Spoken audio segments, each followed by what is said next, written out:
The Mercy Dawn moved quietly through the stars, running a straight-line course to the hospital ship Solace, which hung in low orbit above the Epsilon Dre system's fourth moon. It wasn't fast, but it was steady, reliable, and supposedly safe.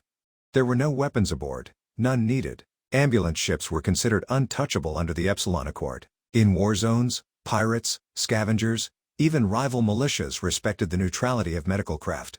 Everyone knew, you don't shoot Red Crosses. But not everyone followed the old rules anymore. Inside the Mercy Dawn, 8-year-old Lyra Halden slept in cryogenic stasis, her tiny form shielded behind layers of diagnostic shielding and sealed medical glass. Her infection had progressed too fast for the colony medics. She needed specialized biotreatment, fast regrow blood cultures, nanofilters, technology only available aboard orbiting hospitals. Her vitals were stable. The medtechs watched her like hawks. They never saw it coming. At 0200 standard shipboard, the long-range sensors caught a contact, fast, unmarked, ignoring every hailing frequency. Seconds later, the backup systems flickered. Comms cut out. Then, the main drive sputtered and died. Artificial gravity pulsed and failed. Lights dimmed. Emergency protocols kicked in, but too late. The pirate ship struck like a scalpel. It didn't broadcast threats or demands. It launched a directed EMP that blew out the Mercy Dawn's grid and slammed a breaching tube through the outer hull. Within minutes, 6 lives were gone. 2 pilots suffocated when their cabin vented, 3 medtechs cut down with close-range plasma bursts. The last, a nurse, tried to barricade herself in the surgical bay. She didn't make it. The pirates wore sealed rigs, filtration masks, organ cooling packs, surgical gloves over armored exosuits. These weren't raiders looking for valuables. They were harvesters. They scanned the girl's cryopod, checked compatibility data, and sliced it free from the power cradle. 2 carried it out like prized cargo while a third downloaded the ship's medical logs, sequencing data, and genomic records. Then they were gone. No names, no faces, no signs, just a drifting, gutted ambulance and a cold void. It was market day in New Arbor, the main colonial outpost on the 4th planet. The air smelled of damp soil and roasted spice root. Traders had set up tarps and fold-out tables under the wide shadow of the silo towers. Drones hovered lazily overhead, scanning credit chips and inventory tags. People haggled over tool parts, livestock feed, and processed water filters. Wren and Marla Halden stood outside the seed exchange booth. Wren held a box of nutrient saplings for the hydrogrid back home, while Marla negotiated a bulk discount on insulation mesh. They looked tired, like most settlers here. Sturdy, dust on their boots, calluses on their hands. They'd been cautious about sending Lyra off-world, but the colony doctor had insisted. If you want her to live, he'd said, you'll put her on that shuttle tonight. They'd watched her sleep in the pod, cheeks pale but peaceful. They'd kissed the glass, promised her they'd be waiting when she came back healthy and whole. Now they stood in a marketplace buzzing with trade. Then came the sound of boots on pavement. Heavy, uniformed, measured. A quartet of security officers approached through the crowd. Their presence didn't alarm anyone, until they stopped right in front of the Haldens. Captain Mara Ilvin was the kind of officer people trusted. Square jaw, burnished armor, always professional. Today, her mouth was a hard line. She took off her helmet as she stepped closer. Wren. Marla, she said quietly. Wren looked up from the box in his arms. Captain? Marla's eyes narrowed. Is this about Lyra? Ilvin nodded once. Can we speak somewhere private? No, Marla said flatly. Say it here. Ilvin hesitated. The crowd had already begun to quiet. Nearby shoppers noticed. Even the drone above paused in mid-hover. There's no easy way to say this, Ilvin said. The Mercy Dawn was intercepted en route to Solace. We recovered the wreck. Silence. No survivors. Marla dropped the bolt of mesh she'd been holding. It hit the ground with a muted thunk. Her hand stayed frozen mid-air. Wren just stood there, expression unreadable. Ilvin continued. The hospital ship dispatched search patrols. They found the ambulance adrift. The logs were wiped, medical equipment stripped. The child's pod was missing. We believe the attackers were Voltari affiliated, but... Marla turned and vomited onto the pavement. Wren blinked. Once, twice, then his knees gave out. The box of saplings fell, spilling root bundles across the stone tiles. Ilvin stepped back, head bowed. People watched.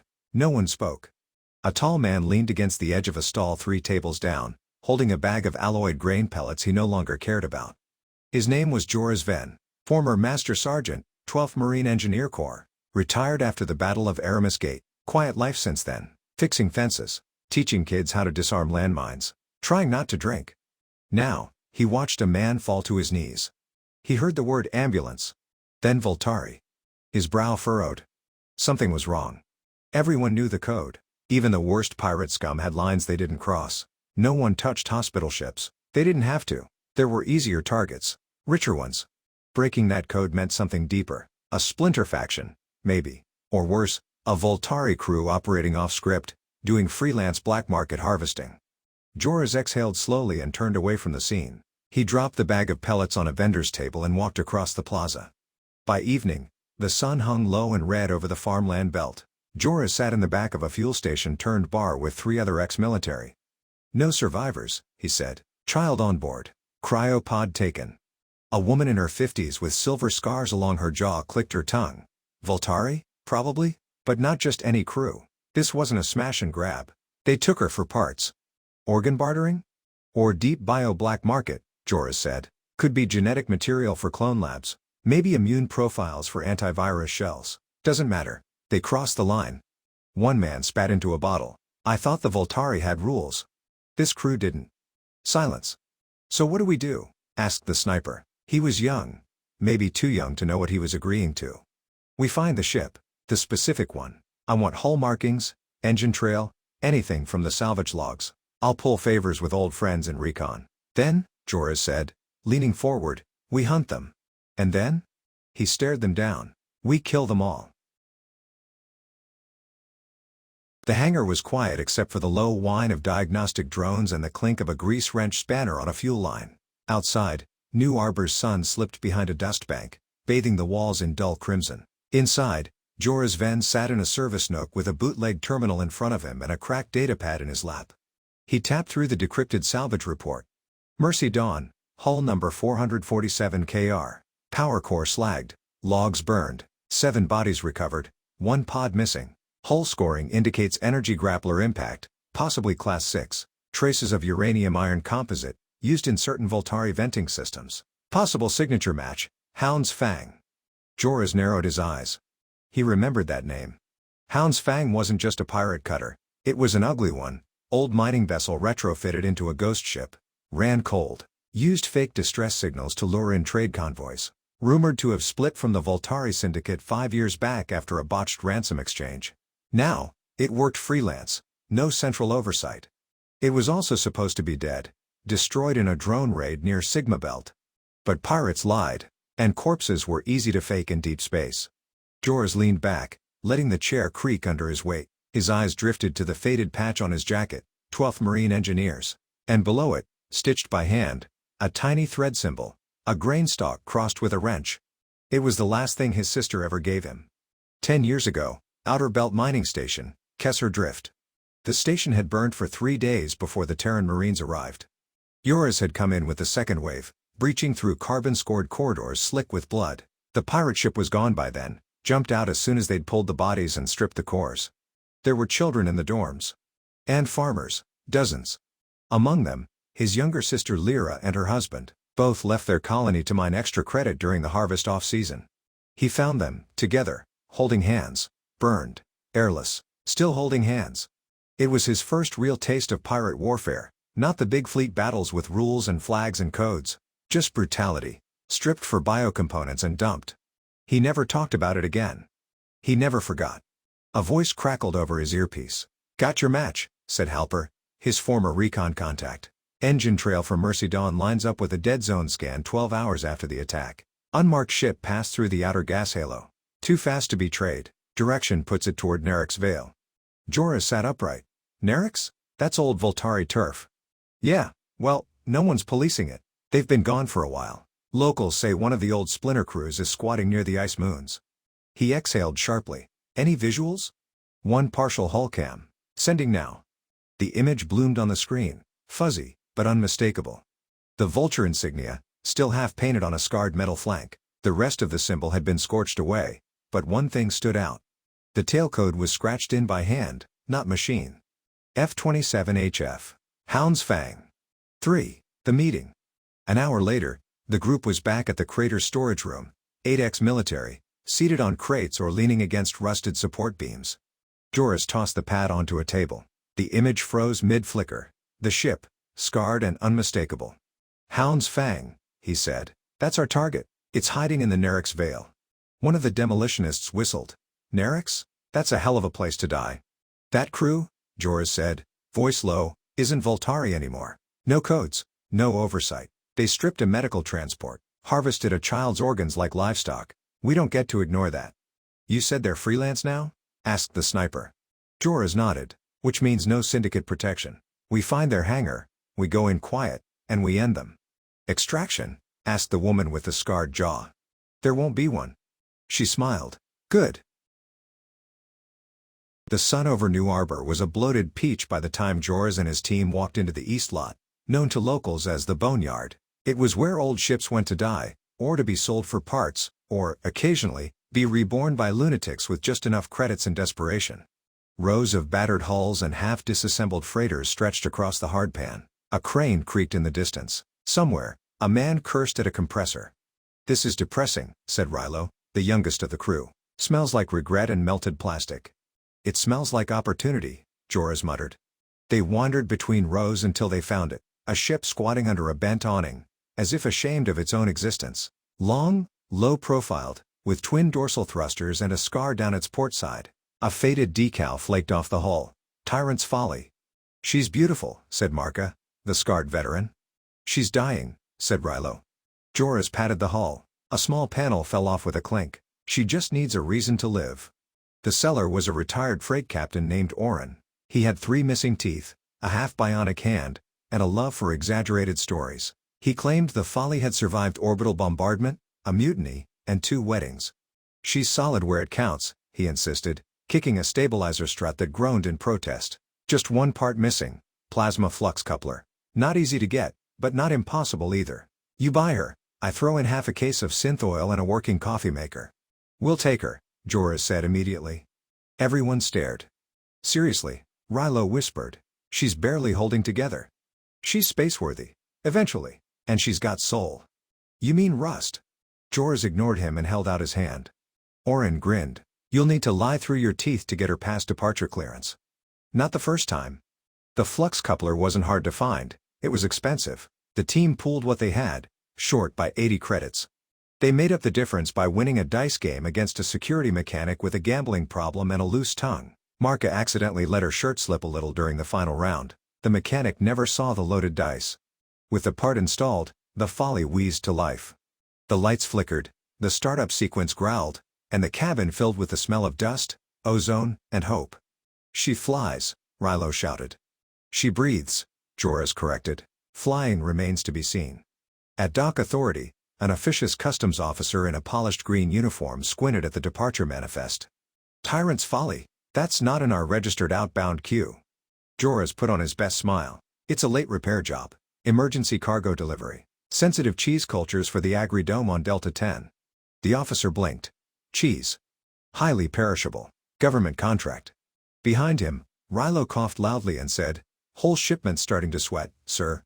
Marka held up a datapad, showing a falsified invoice with a doodled logo that read, Galacto Dairy Corp., our culture is our power.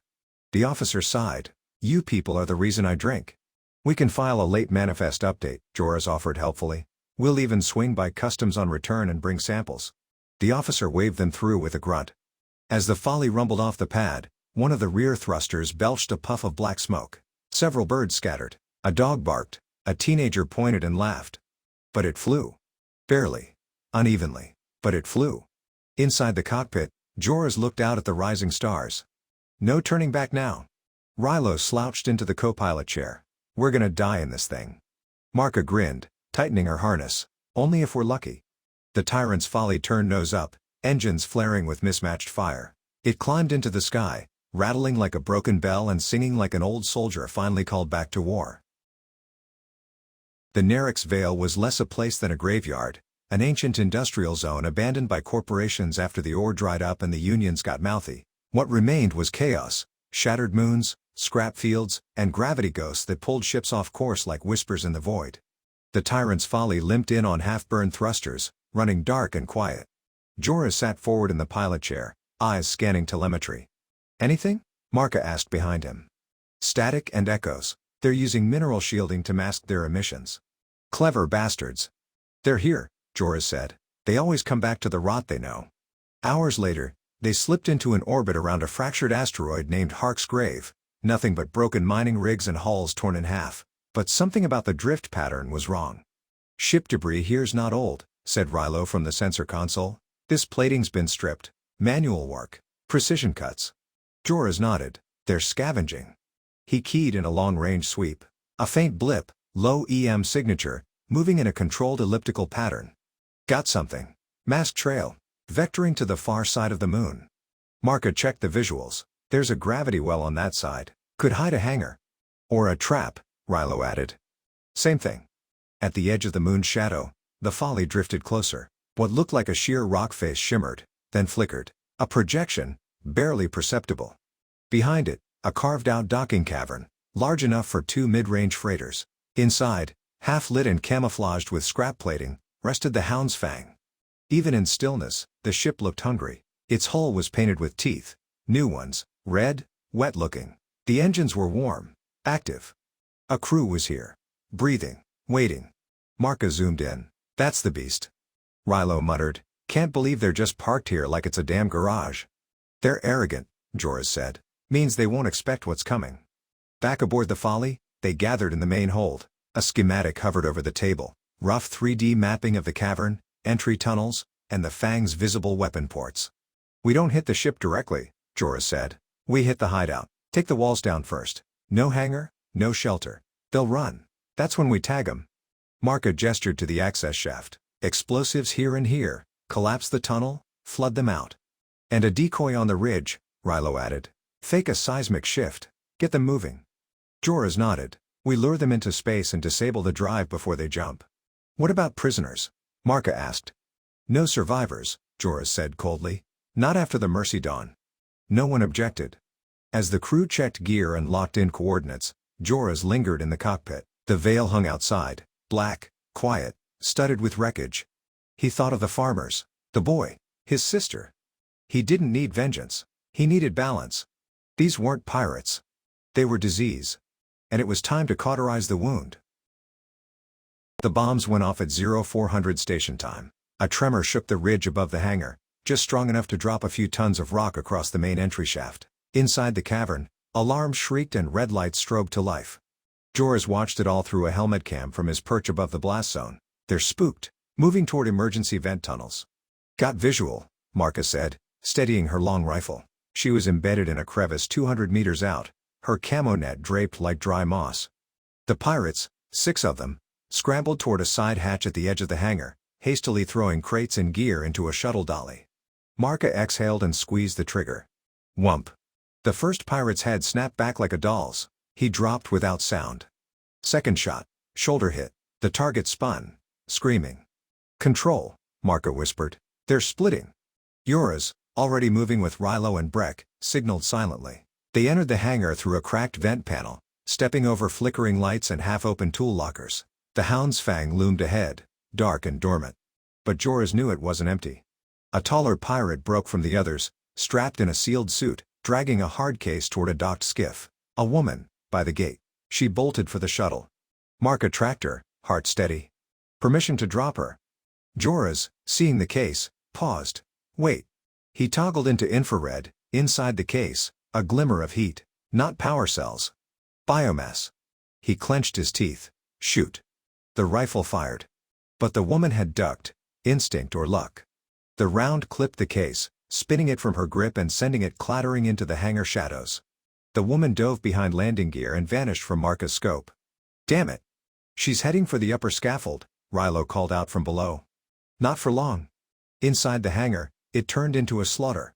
Breck, a giant of a man with a plasma saw, took out 2 pirates hiding behind a transport crate. The room hissed with fire suppressant and burnt ozone. Then a round snapped from above and hit him square in the gut. He grunted and fell. "Sniper, catwalk, east," Jorah yelled. Marka couldn't see him from her angle, and Rilo was pinned behind fuel drums. Jorah made a choice.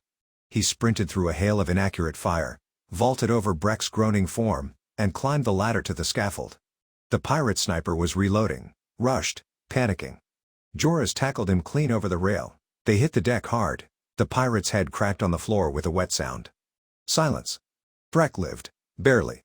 They stabilized him with a field injector and hauled him onto the Folly shuttle. His armor was scorched and soaked in blood, but he was still joking. "Tell Marka she owes me a beer," he groaned. Joris picked up the fallen hard case. Inside, 2 organ canisters, both still fresh. Human. One labeled Series A, Pediatric Pulmonary, Type O+. He closed the lid and walked back to the wreckage of the Fang. The woman who tried to escape was slumped against the far wall, bleeding from her leg. She raised a pistol. He shot her without speaking. The aftermath. The cavern was collapsing from their charges. As the Folly lifted off, Joris watched the Hound's Fang disintegrate into fire and debris below them. "Closure?" Marka asked from the co-pilot seat. "Closer," he said. Breck groaned from the bunk. "Let's not do that again." Marka glanced at Joris. "What now?" Joris looked at the case at his feet. "They killed a child for these. We make sure nobody ever buys them." The Tyrant's Folly docked under silence. No debrief, no inspection. The colony didn't ask questions about quiet ships returning with smoke black holes. They'd seen the story in too many forms before. Joris sat alone in the aft hold, staring at the small object in his hand. It was a child's necklace, plastic beads strung unevenly on a wire loop. The colors were worn down, but one letter still shone bright. He'd found it under a bench in the Hound's Fang's hangar bay, half fused to the deck by heat. Someone had tried to clean up after themselves, but hadn't seen it, or hadn't cared. He knew what it was. Knew the kind of moment a kid has when they decide to make something for someone they trust. He'd gotten one once, from his sister, before she disappeared into a system no one remembered. Different colors, same intent. This one was never meant for him. But he was going to carry it now. The parents met him at the town center. Not home.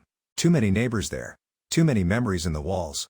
He handed them the sealed pouch with the cremation tag, one of the few things left identifiable in the Fang's surgical bay. Nothing else to give. No bones. No coffin. "It's his," Joris said. "We made sure it was clean." The father nodded. The mother didn't speak. She just took the pouch and held it to her chest like it was still warm.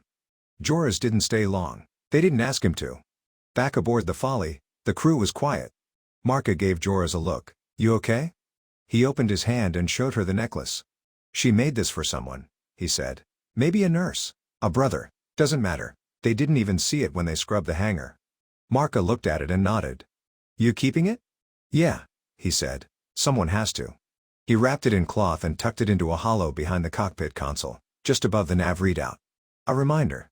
For the list. Later that night, Joris powered up the Fang's cracked databank. Fragments of trade logs, encrypted medical tags, delivery stubs. Organ routes, buyer IDs, names. Some crossed out.